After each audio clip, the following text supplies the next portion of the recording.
Hello comic book fans, here's Earl Grey, and today I want to talk about the series Scalped, written by Jason Aaron, drawn by a Serbian guy who lives in Spain called r.m.guera.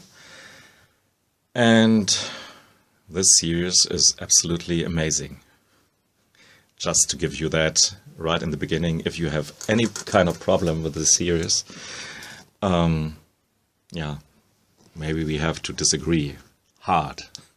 And hard is the right term when it comes to describe the series. It's quite hard, dark, crime, noir-ish, and it's about these guys in an Indian reservation.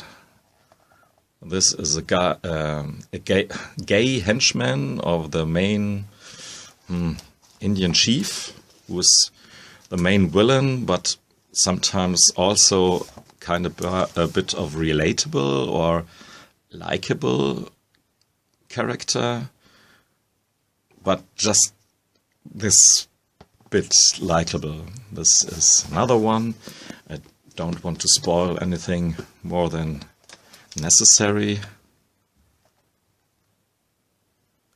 Another one of these Indian guys, and it's a bit of a whodunit story as well, because at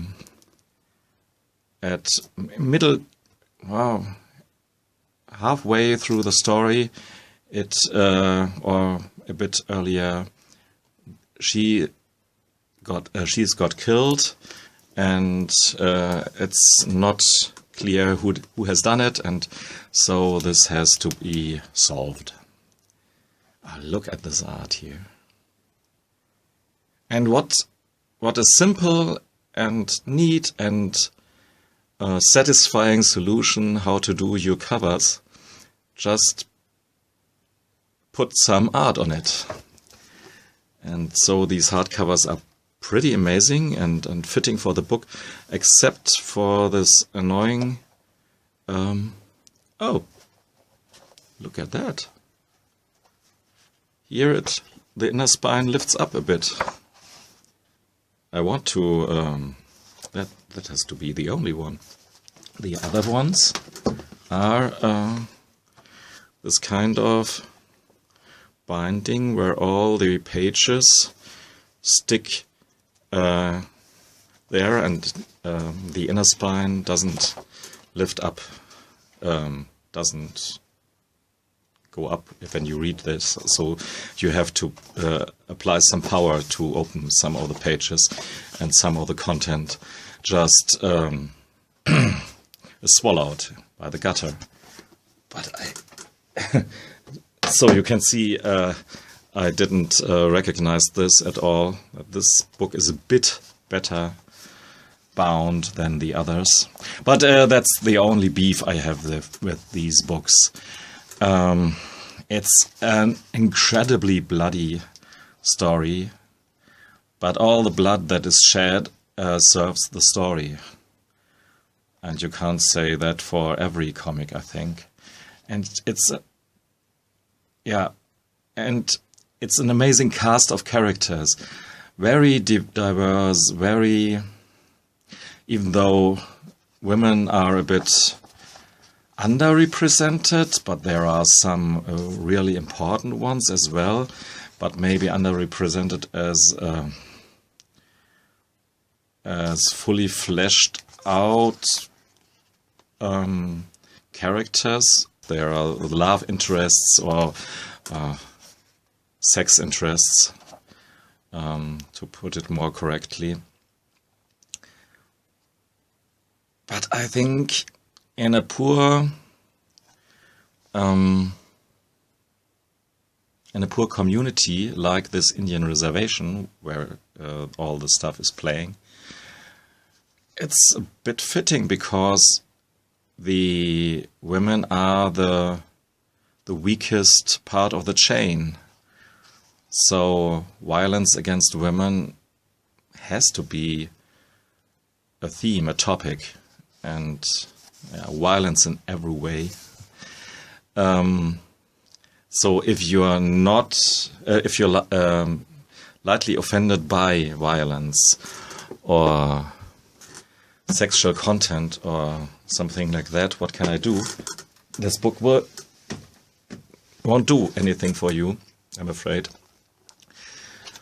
But for the rest of us, we get some amazing art, and these are some of the cover sketches of Jock.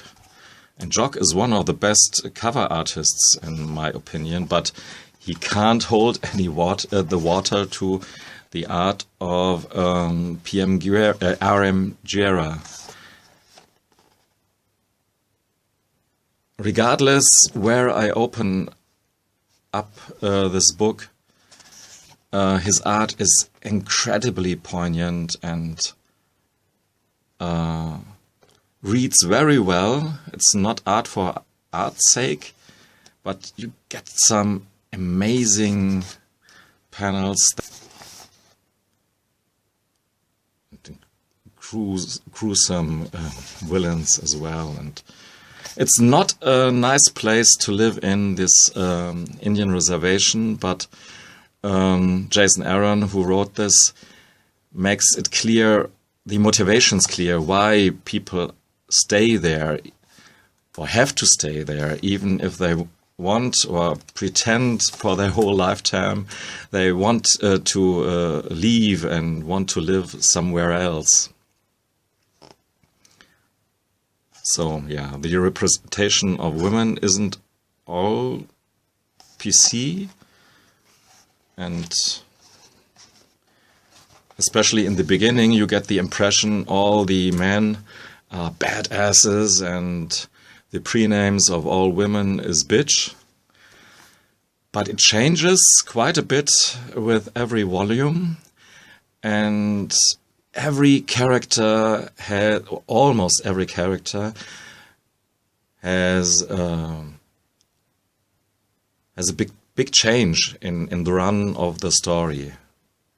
So you have people who you first think they are such morons, so unrelatable characters, but later on you understand why they are the way they are. More than just in one way, it's a story that makes you think about your own life, because I was brought up in white suburbia and live in white suburbia, and most of the problems that these guys have to deal with, I just can't even to think of what my reaction would be, how I would be able to cope with that.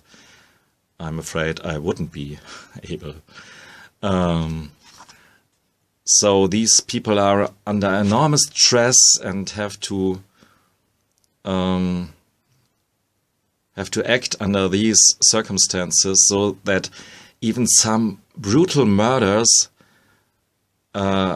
seem to be not justified by any means, but in a weird way understandable. No violence happens just because there's this crazy guy, with just one little exception, but that's a very interesting exception, I guess. Yeah, one word about Jason Aaron's storytelling. It jumps quite a bit around in the timeline, back and forth and back again.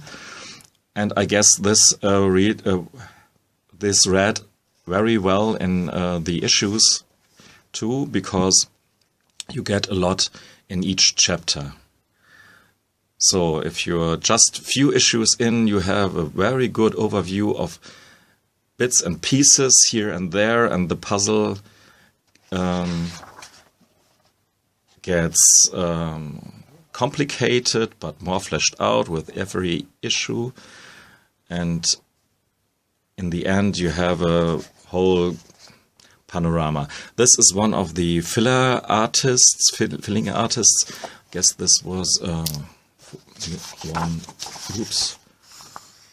David Foerno, and we have even Francesco Francavilla doing some art in another trade, and Jean-Paul Leon. And they can't, none of them can't hold any water to, here you see,